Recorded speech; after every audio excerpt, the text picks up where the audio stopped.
일단 시작은 저번 세션에 참석 못하신 분들도 계시기 때문에 간략하게 드러그 리포지셔닝에 대해서 다시 설명드리고, 그 드러그 리포지셔닝을 할 때 체크 포인트들, 그리고 드러그 리포지셔닝을 하실 때 사용하실 수 있는 방법들, 그리고 저희 솔루션인 메타드럭과 메타코어를 소개 시켜드리고, 그리고 이 솔루션들이 가지고 있는 기능들에 대해서 설명드리도록 하겠습니다.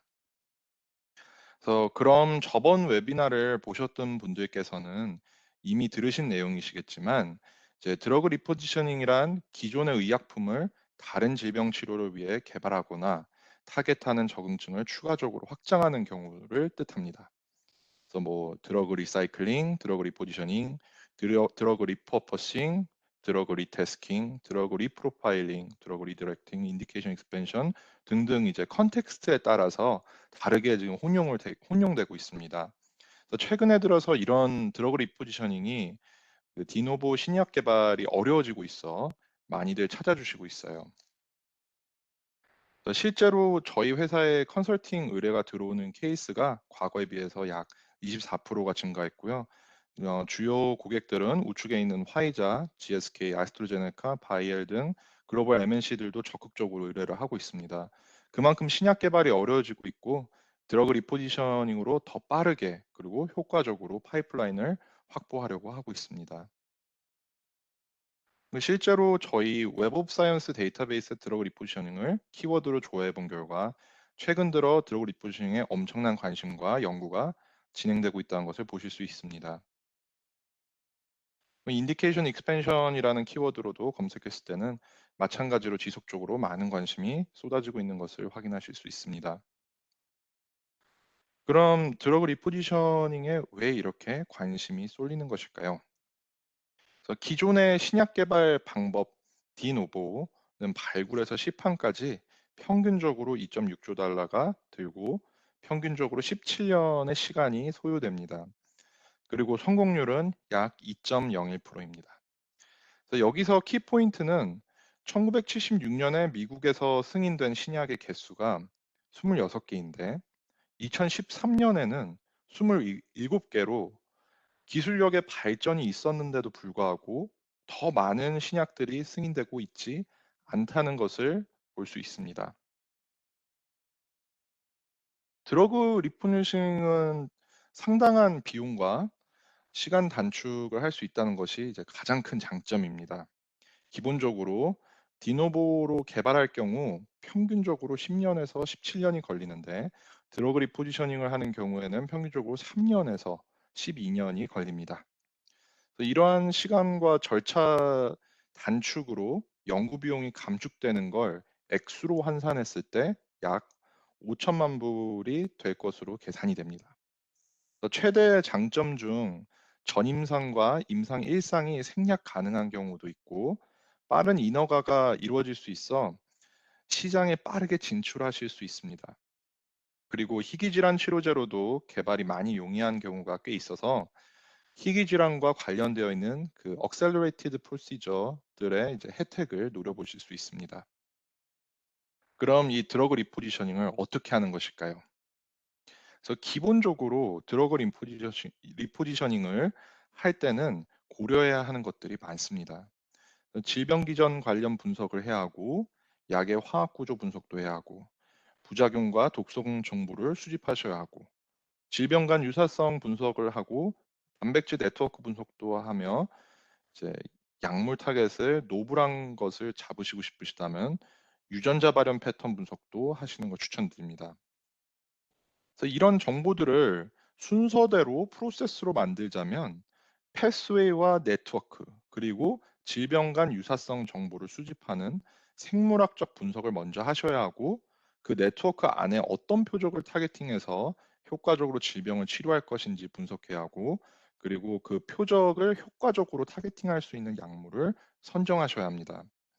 마지막으로 전문적인 분석을 통해 실험을 해서 검증하신 단계를 거쳐 임상으로 넘어가실 수 있습니다. 그래서 가장 중요한 게 사실 첫 번째 단계입니다. 그래서 그게 바로 생물학적 분석인데요. 이 분석법에는 몰레큘러 네트워크 분석, 패스웨이 분석, 그리고 질병 간 유사성 분석이 포함되어야 합니다.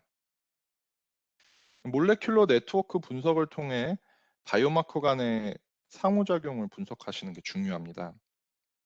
질병군과 대조군의 비교를 통해서 직접 수집하실 수도 있으시고, 아니면 데이터베이스를 이용해서 네트워크 분석을 통해서도 정보를 수집하실 수 있습니다. 네트워크 분석을 통해서 아직 스터디되지 않은 유력한 타겟들은 우측에 보이는 표에 빨간색으로 표시되어 있습니다. 그래서 아직까지 유력하지만 스터디되지 않은 표적들이 더 많이 남아 있습니다. 다른 중요한 분석은 특정 질병에서 바이오마커들의 역할에 대해서입니다. 일반적인 상황에서는 왼쪽에 보이는 패스웨이가 작동하지만, 특정 질병에선 상황이 좀 바뀌어서 이 패스웨이가 많은 변화를 겪게 됩니다. 그래서 정상적인 패스웨이와 질병 상황에서는 패스웨이를 이렇게 보시고 공략되지 않은 바이오마커들을 선정해서 효과적으로 타겟팅하는 것이 중요합니다.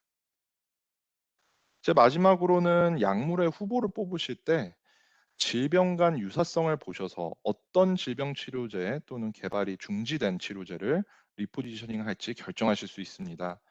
보시다시피 당뇨와 비만은 흡사한 기전들이 있기 때문에 하나의 적응증에 사용된 약물이 다른 적응증에도 효과가 있을 확률이 높습니다.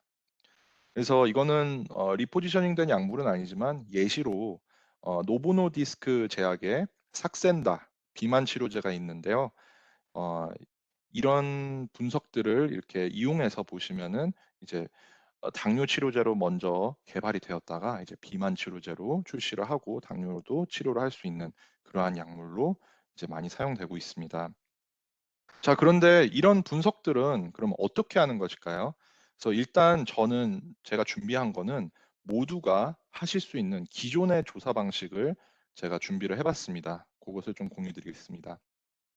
그래서 기존의 조사 방식은 기본적으로 서치 엔진을 사용해서 데이터를 수집합니다.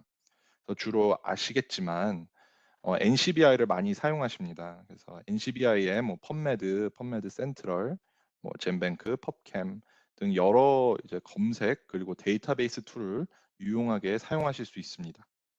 요 다음으로는 구글 스콜러. 구글 스컬러도 많은 논문 정보를 가지고 있는데요. 최근에 들어서 많은 저널들이 오픈 액세스로 전환하면서 구글 스콜러의 활용도도 굉장히 높아지고 있습니다. 그래서 마찬가지로 이제 오픈 액세스의 수혜를 받는 거는 또 저희 사회의 웹 오브 사이언스입니다.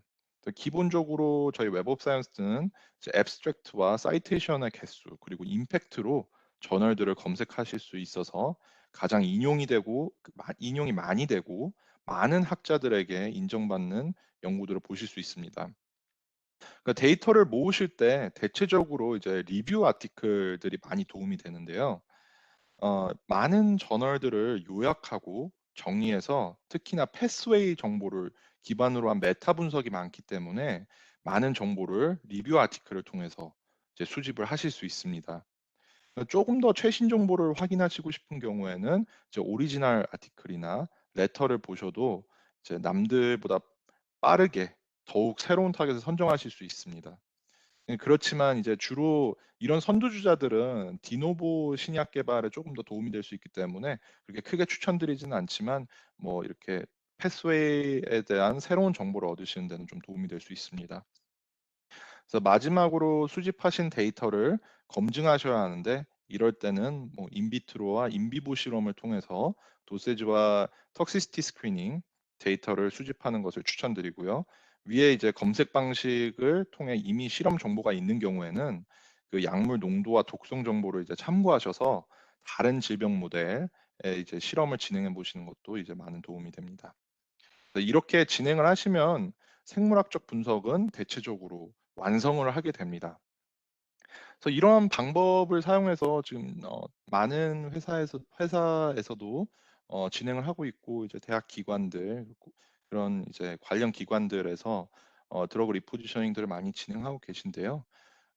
특히나 저희가 좀 저번에도 말씀드렸지만 우측에 보이는 이 스코링 컴피티션이라는 저희는 수치를 사용합니다.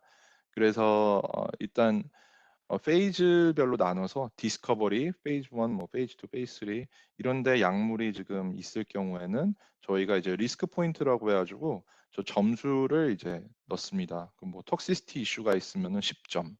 그러고 뭐 페이턴트가 아직 어 익스퍼레이션이 좀 많이 남았다. 그러면은 1 년마다 2점.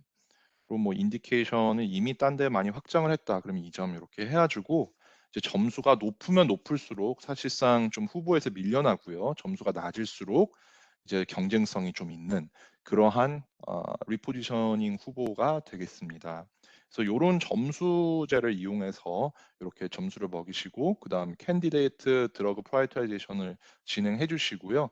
그리고 이제 여러 가지 패스웨이 정보를 얻으신 후에 그 패스웨이를 좀 효과적으로 공략하시는 그런 방법으로 가시는 걸 추천드립니다.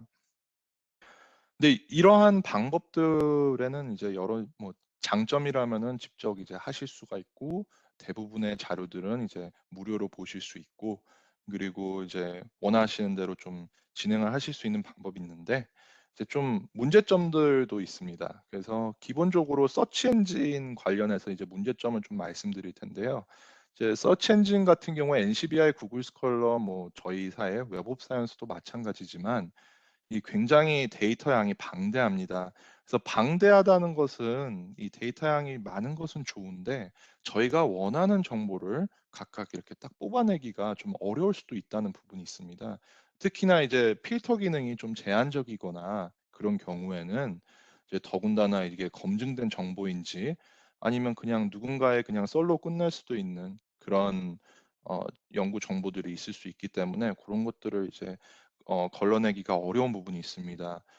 뭐 저희 사회 웹 오브 사이언스를 사용하신다면은 이제 기본적으로 저희는 하이 임팩트 뭐 인용수가 높은 그런 저널들을 이제 따로 이제 필터링을 하실 수 있기 때문에 그런 부분들은 조금 덜 할 수 있지만 마찬가지로 저희 웹 오브 사이언스도 데이터 양이 굉장히 많기 때문에 그런 부분들을 이제 다 이렇게 하나하나 걸러내시면서 원하시는 정보를 찾는 데 좀 어려움이 있을 수 있습니다. 그리고 이제 주요 연구에 관련된 거를 이제 구별을 하셔야 되는 능력이 필요하신데 이제 어떠한 패스웨이들이나 이러한 그 네트워크 정보들은 간혹 가다가 원하시는 질병군과 이제 일치하지 않을 경우도 있습니다.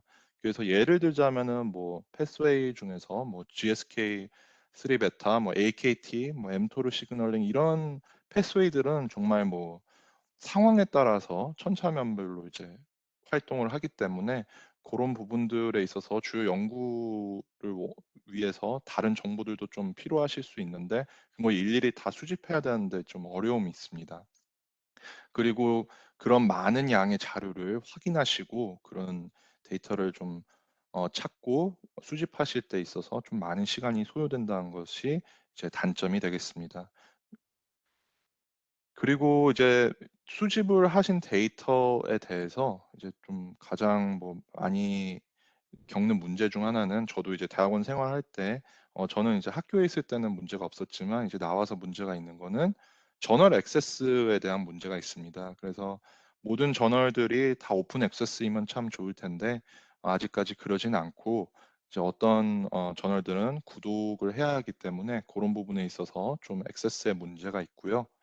그리고 이제 이미 검증된 데이터, 뭐 이스태블리시 돼 있는 데이터, 그리고 좀 컨트로버셜한 데이터를 분별을 직접 하셔야 되는데 그런 부분에 있어서도 이제 분별하실 때 좀 많은 정보를 많이 수집하셔야 돼서 그것도 이제 주변에 전문가와 이제 교수님들과 이런 걸 상의를 많이 해 보셔야 되기 때문에 그런 부분에 있어서는 좀 많은 시간이 걸리고 좀 많은 자료가 필요한 것이 단점입니다.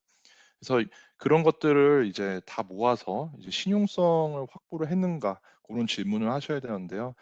수집한 자료들이 뭐 대체적으로 되게 뭐 네이처나 사이언스 뭐 이런 데 좀 어 많이 알려져 있는 그런 임팩트가 높은 논문지에 실리지 않는 이상은 이제 신용성을 좀 확보하는 데 나름의 이유가 좀 많이 필요하고 그리고 좀 많은 그 백업 데이터가 좀 필요한 경우가 많습니다. 그리고 아까 말씀드렸다시피 패스웨이 네트워크 데이터가 되게 분산되어 있거든요. 그래서 제가 좀 부끄럽지만 오른쪽에 그 되게 작게 패스웨이 그림을 붙여 놨는데요. 이거는 제가 대학원 생활 때 할 때 제가 퍼블리시했던 논문에 실렸던 패스웨이 피규어입니다. 그래서 보시면은 굉장히 빈약해요. 그래서 이런 여러 가지 네트워크에 대한 연구를 하고 제가 이제 약물에 대해서 검증을 하고 그런 단계를 거쳤는데, 제가 결국 모아서 발표하게 된 내용은 저렇게 윈트 시그널링이 굉장히 많은 다운스트림 시그널도 있고 업스트림이 있지만 이렇게 단순하게 저렇게 표기가 되어 있습니다. 그래서 이렇게 표기된 거를 여러 가지를 많이 모집 수집을 하셔서 그걸 통합하신 다음에 큰 네트워크를 그리셔야 되는데, 그런 부분에 있어서 좀 많은 어려움이 있고요. 그리고 그러한 네트워크를 만드는 데도 이제 시간이 많이 소요가 되지만, 또 그 안에서도 또 새로운 타겟을 또 발굴하는 데 있어서 많은 시간과 리소스가 이제 소요가 됩니다. 그리고 이제 밸리데이션을 하셔야 되는데, 수집하신 이제 자료를 통해서 유력한 약물과 그런 타겟들을 확인하셨을 때 이제 그 약물을 직접 실험을 해 보셔야 되는데, 같은 질병군이 아니라 다른 질병군에 실험을 하시기 때문에 그런 부분을 좀 이제 도세지나 톡시시티 스크리닝을 하셔야 됩니다. 그래서 어드미니스트레이션 라우트가 달라질 수도 있고요. 뭐 서큐테니어스였던 게 뭐 IP로 넣을 수도 있고, 인트라페리토니얼 뭐 아니면 인트라비너스로 넣을 수도 있고, 아니면 오랄로 이렇게 만들어진 오랄 포뮬레이션으로도 실험을 하실 수 있기 때문에 그런 부분들은 꼭 스크리닝을 하셔야 되고요. 그리고 이제 실험을 디자인하는 데 있어서도 요런 좀 어려움이 있으실 수 있습니다. 그래서 우측에는 제가 퍼블리시했던 논문에 있던 이제 피규어를 넣었는데요. 저는 이런 행동 검사 요런 것들을 통해서 요런 약물의 효과가 실제로 있는지 인비보로 이제 테스팅하는 그런 실험을 했었습니다. 그래서 요러한 방법으로 이 실험을 하셔야 되기 때문에 좀 다소 이제 실험 디자인을 하시거나 그런 거 할 때는 시간이 쪼끔 걸리는 것이 또 단점이 되겠습니다. 그래서 이러한 것을 다 이제 종합해 보셨을 때 요렇게 뭐 기존의 방식을 사용하실 때는 시간이 쪼끔 소요가 되긴 합니다. 그래서 뭐 길게는 뭐 몇 년까지도 시간이 소요되실 수 있고요. 사실 그냥 여러 가지 자료를 모으는 데는 그렇게 오래 걸리진 않지만, 그 자료를 검증하고 이 자료가 정말 신용성이 있는지, 그리고 이게 실험을 진행할 수 있는 부분인지, 어떤 약물들을 테스팅을 해야 되는지, 이 패스웨이가 컨트로버셜하지 않은지, 그런 것을 다 염려해 두셨을 때는 시간이 상당히 오래 걸릴 수가 있습니다. 근데 이 시간을 이 모든 것을 좀 단축시킬 수 있는 방법이 이제 인비트로, 인비보, 그다음에 최근에 많이 인지도가 높아지고 있는 인실리코라는 이제 방법이 있습니다. 실리코 해 가지고 이제 뭐 이미 다 아시고 계시겠지만, 실리코 하면은 기계가 대신 실험을 시뮬레이션으로 돌려주는 그러한 시스템인데요. 그걸 이제 저희가 말하는 이제 저런 패스웨이 정보들을 다 이렇게 융합을 해서 머신러닝을 통해서 인실리코로 이제 실험을 돌리게 됩니다. 근데 이제 뭐 실험을 돌린다고 해서 진짜 실제로 실험이 돌아간 건 아니지만, 어 드러그에 대한 그런 후보들, 그리고 네트워크 유력한 타겟들을 이렇게 좀 찾아내 주고, 그리고 뭐 도세지나 어 그 테라피틱 이펙트, 그리고 톡시시티에 관한 정보들을 좀 어느 정도 예측 정보를 제공을 합니다. 그래서 예시로 이런 머신러닝을 통해서 저희가 인실리코로 진행할 수 있는 그런 솔루션이 있는데, 그게 바로 이제 메타드러그이라는 저희 라이프 사이언스 솔루션입니다. 그래서 이 라이프 사이언스 솔루션 중 메타드럭에 대해서 좀 이제 설명을 드리자면은, 이제 메타드럭도 있고 이제 메타코어라는 것도 있는데요. 이제 처음에는 이제 메타드럭에 대해서 좀 설명드리겠습니다. 그래서 메타드럭 같은 경우에는 어 일 요거는 일단 먼저 메타코어네요. 네. 메타코어에 대해서 먼저 설명드리자면, 메타코어는 일단 저희가 가지고 있는 제노믹 어널리시스를 이제 하는 부분이 제일 큽니다. 그래서 NGS나 이런 그 시퀀싱을 통해서 정보를 질병군과 이제 대조군의 정보를 넣어서 이제 어떠한 진 베리언트가 있는지 검증하는 그러한 이제 메타코어라는 솔루션에서 그런 진 베리언트를 잡아주는 기능이 있습니다.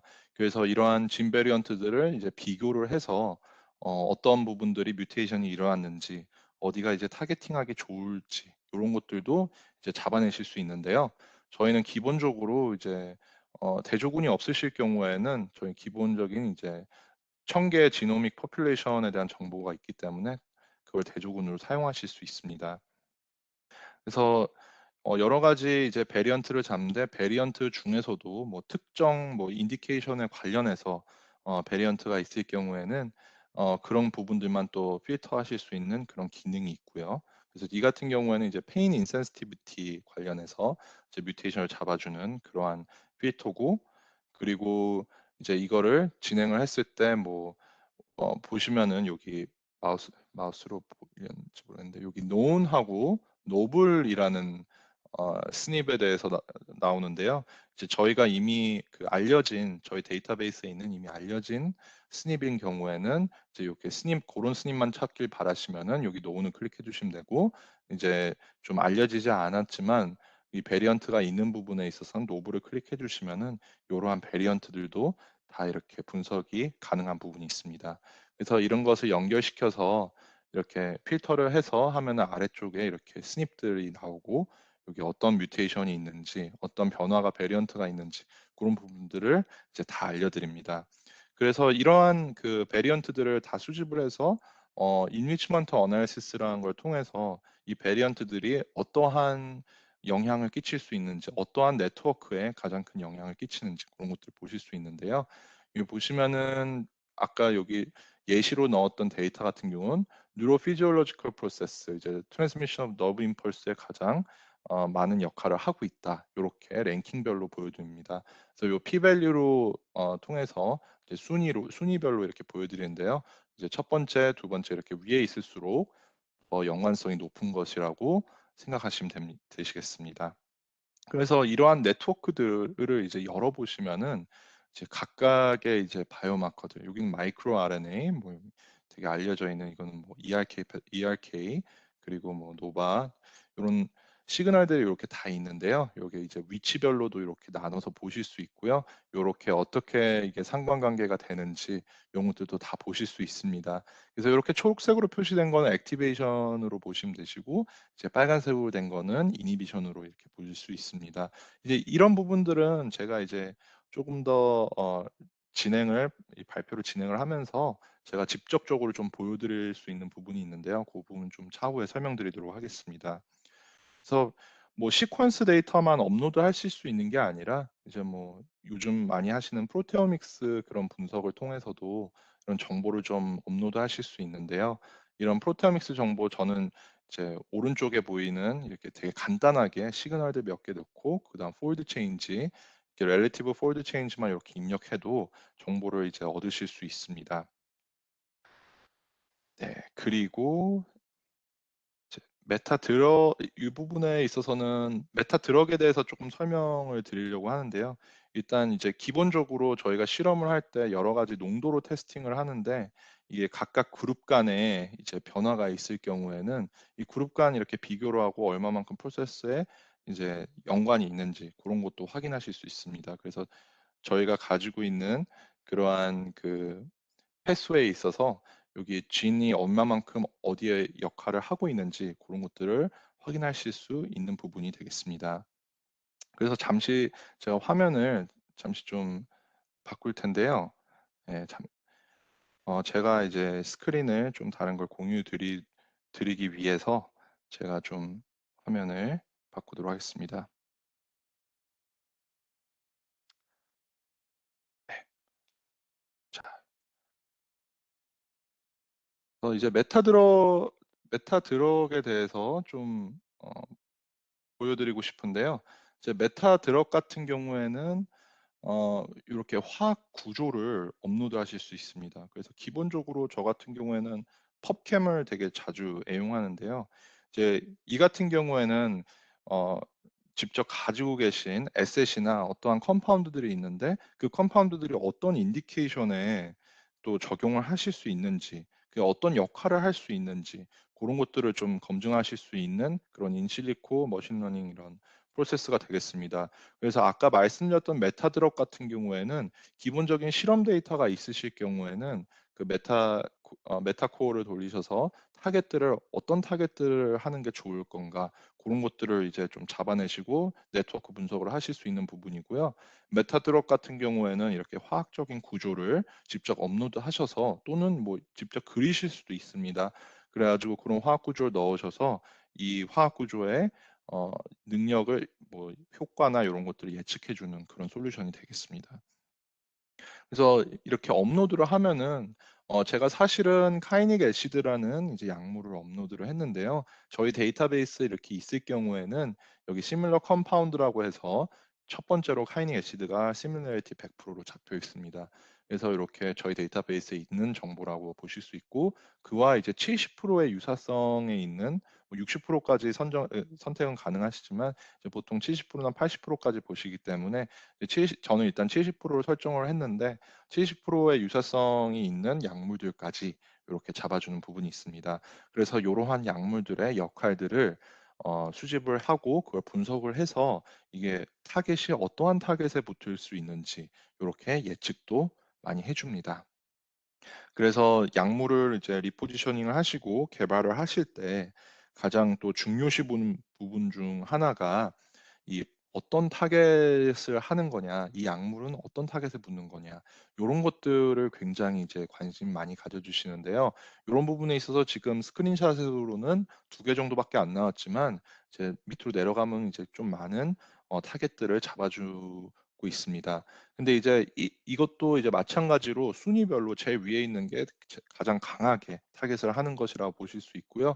그리고 밑으로 내려가실수록 좀 더 약하게 이제 타깃을 하는 그런 부분을 예측해 준 부분이 되겠습니다.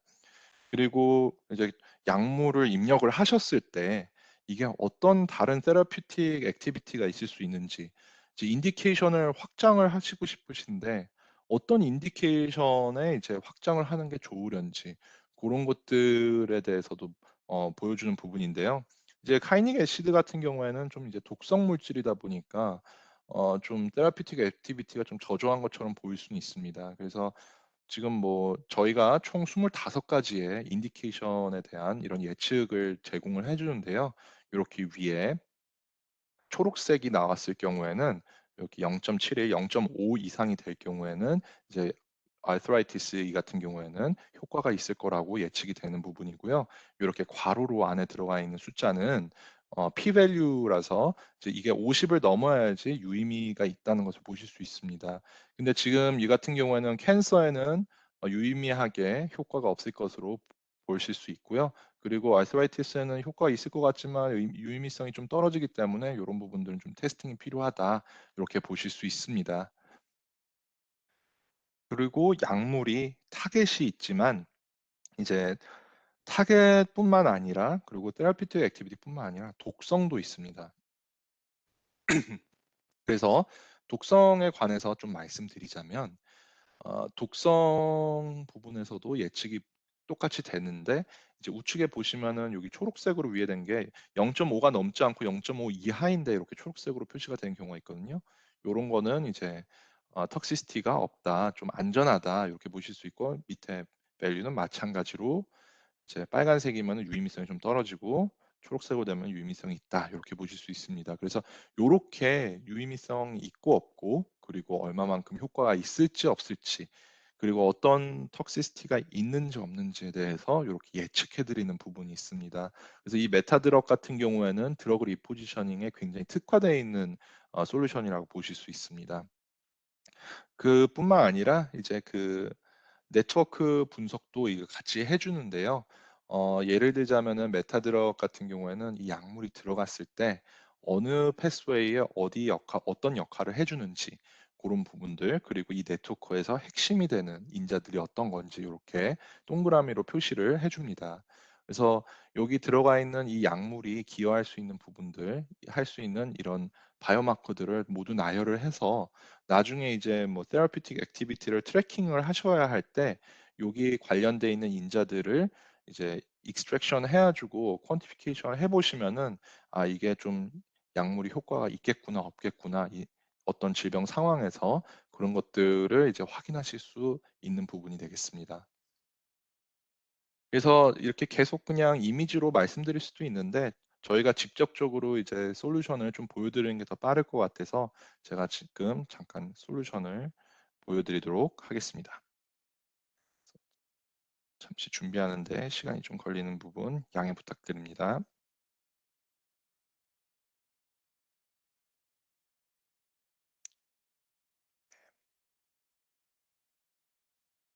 네. 이게 이제 메타코어라는 이제 솔루션의 기본적인 화면입니다. 그래서 조금 아직 인터페이스가 엄청나게 화려하지는 않은데요. 일단 갖출 거는 다 갖춘 부분이 있습니다. 그래서 여기서 기본적으로 아까 말씀드렸던 제노믹 어널리시스, 그리고 이제 프리딕트 컴파운드 액티비티라고 해서 메타 드럭, 요렇게 기능이 있습니다. 그래서 일단 여기 메타 드럭을 이렇게 들어가 보면은 컴파운드 액티비티 워크플로우라는 기능이 있는데요. 여기 아까 화면 보여드렸는데요. 이 부분에 있어서는 직접 여기서 케미컬 스트럭처를 그려주실 수도 있고요. 이렇게 이렇게 어, 그리셔서 만드실 수도 있고, 그리고 이제 펍캠 같은 데 들어가셔서 보시면 펍캠, 저도 이제 많이 애용하는 사이트인데요. 이제 펍캠에 들어가서 뭐 아무거나 예를 들자면 여기 나와 있는 아스피린 한번 들어가 볼까요? 이제 아스피린에 들어가서 여기에 있는 구조를 다운받으시면은 저희는 또 SDF 파일을 지원하거든요. 그래서 요거를 이렇게 다운받으시고, 그리고 저희 다시 돌아가서 여기서 이제 업로드를 누르시고 방금 받은 파일을 이렇게 업로드를 하시면은 자동으로 이렇게 화학적인 구조를 그려주는 부분이 있습니다. 그래서 뭐 이런 펍캠에 만약에 이 정보가 없을 경우에는 직접 그려주시면 되시고요. 이제 이 데이터베이스가 있을 경우에는 이렇게 다운받으신 다음에 바로 업로드하시면은 이렇게 화학 구조를 바로 업로드하실 수 있습니다. 그래서 요거를 분석하는데 이제 시간이 좀 걸려서 제가 뭐 미리 좀 준비해 놓은 데이터가 있는데요. 메타 드럭 같은 경우에는 어떻게 나오는지 좀 보여드리도록 하겠습니다. 그래서 기본적으로 저는 어떤 컴파운드를 검색했냐면 이제 넬피나비르라 해서 요즘 드러그 리포지션이 굉장히 핫한 그런 지금 바이러스 치료제입니다. 그래서 이 치료제를 이제 제가 펍캠에서 다운받아서 업로드를 했더니 저희 데이터베이스에 있는 약물이고요. 요거에 좀 변형인 이제 96% 가량의 유사성을 가진 약물들도 이렇게 잡아줬습니다. 그래서 이런 부분들을 이용해서 과연 어떠한 테라피틱 액티비티가 있을 수 있는지 그런 것들을 확인하실 수 있는데요. 여기서 보시면은 총 25가지의 인디케이션을 보실 수 있습니다. 뭐 알러지에서부터 바이럴까지 이 알파베티컬 오더로 이렇게 나열이 되어 있고요. 어, 여기 뭐 원래 바이러스 치료제이다 보니까 이제 100%의 피 값으로 여기에는 바이러스 치료에는 효과가 있을 것이다.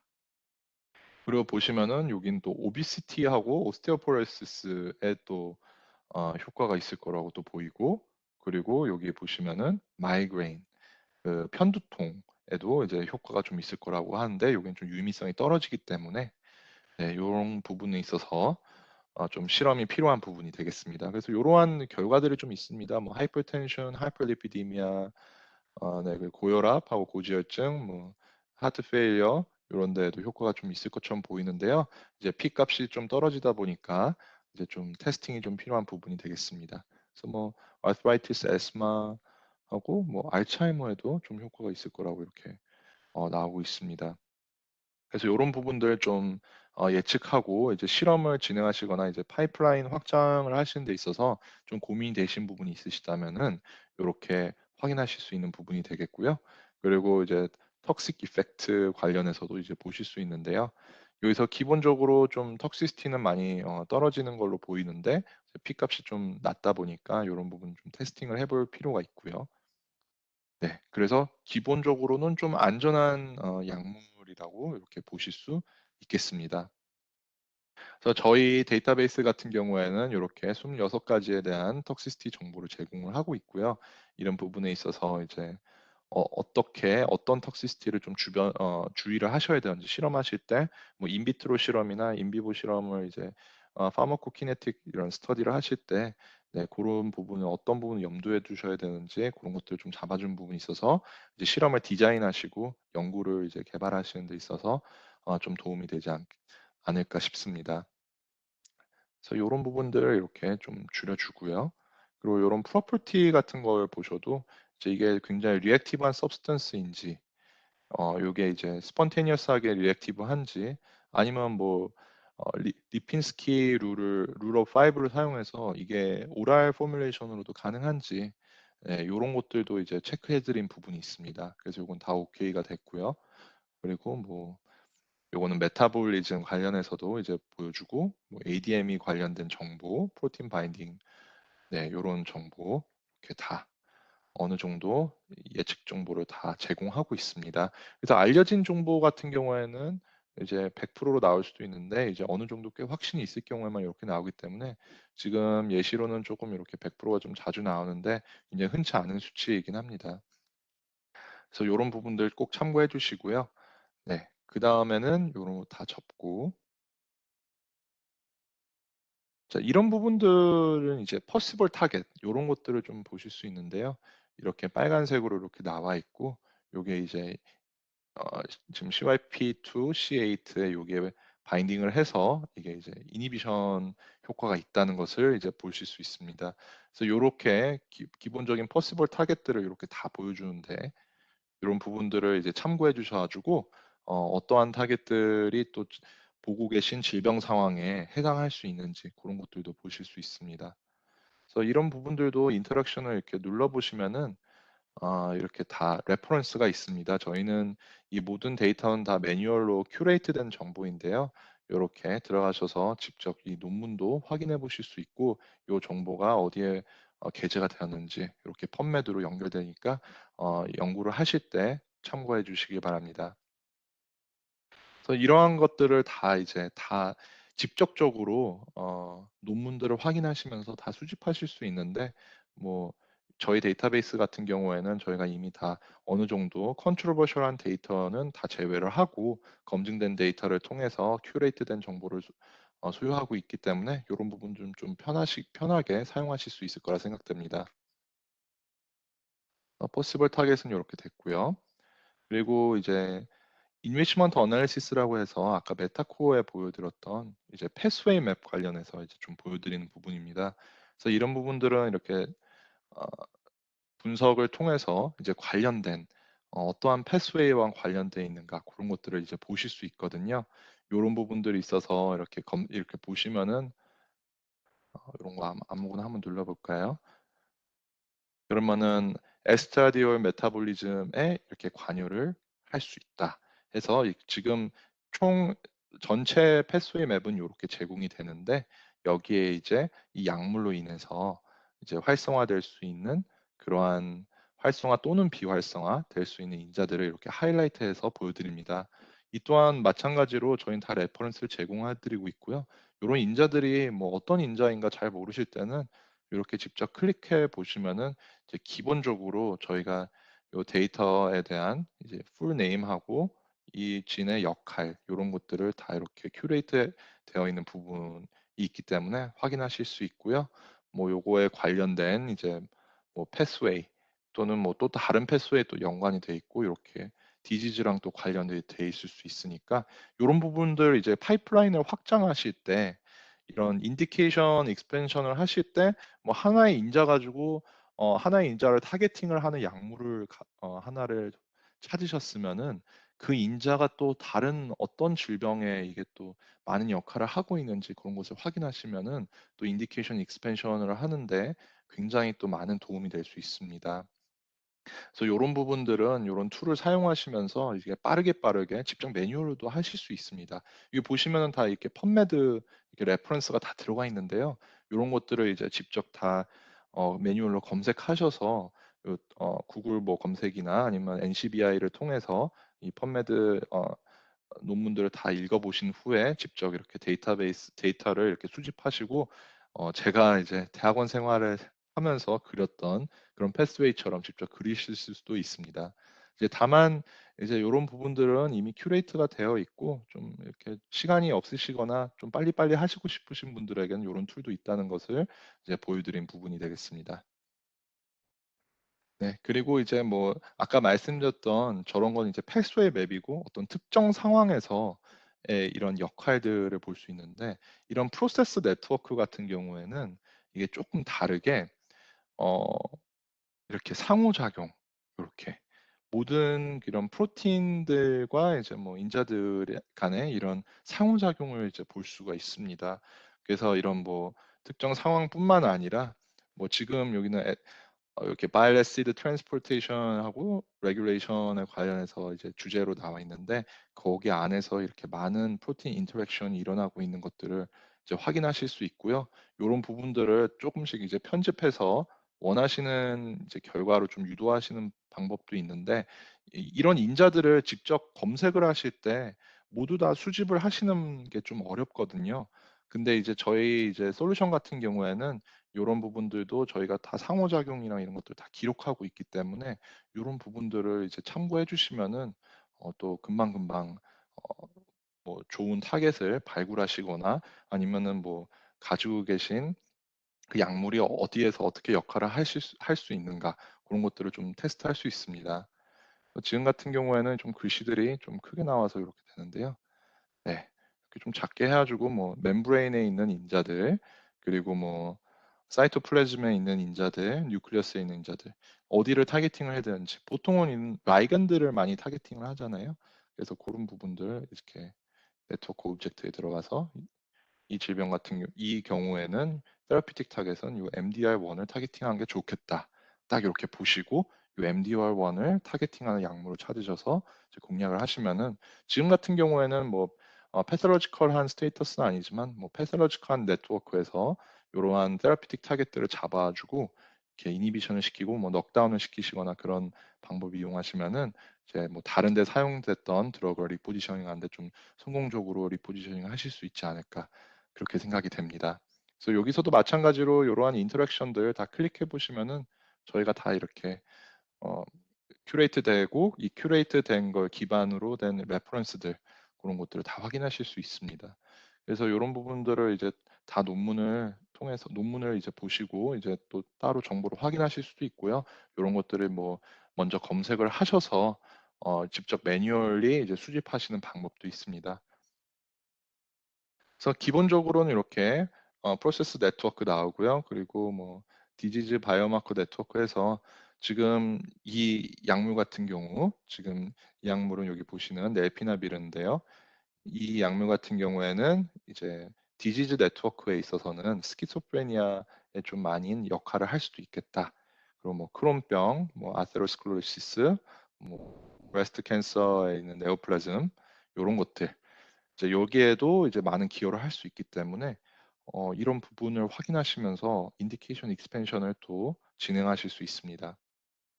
그냥 시간이 한 2분 정도 남았기 때문에 이렇게 좀 한번 보여드릴 텐데요. 스키조프레니아 같은 경우 이제 조현병인데 굉장히 복잡하죠. 아직까지도 이제 공략이 굉장히 어려운 어, 병으로 알고 있는데 이런 부분에 있어서 이게 어떻게 역할을 할 수 있는지 어떤 네트워크에 이제 지금 이 세라피틱 타겟을 눌러주면은 이 네트워크에 어떤 부분들이 공략이 가능한지 이런 것들을 이렇게 표시를 해줍니다.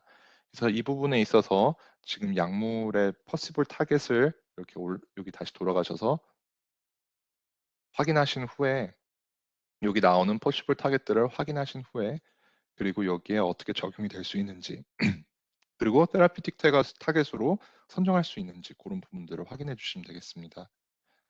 그래서 이런 부분들 이제 조금씩 참고해 주시고요. 데이터 양이 사실 저희 솔루션 굉장히 많습니다.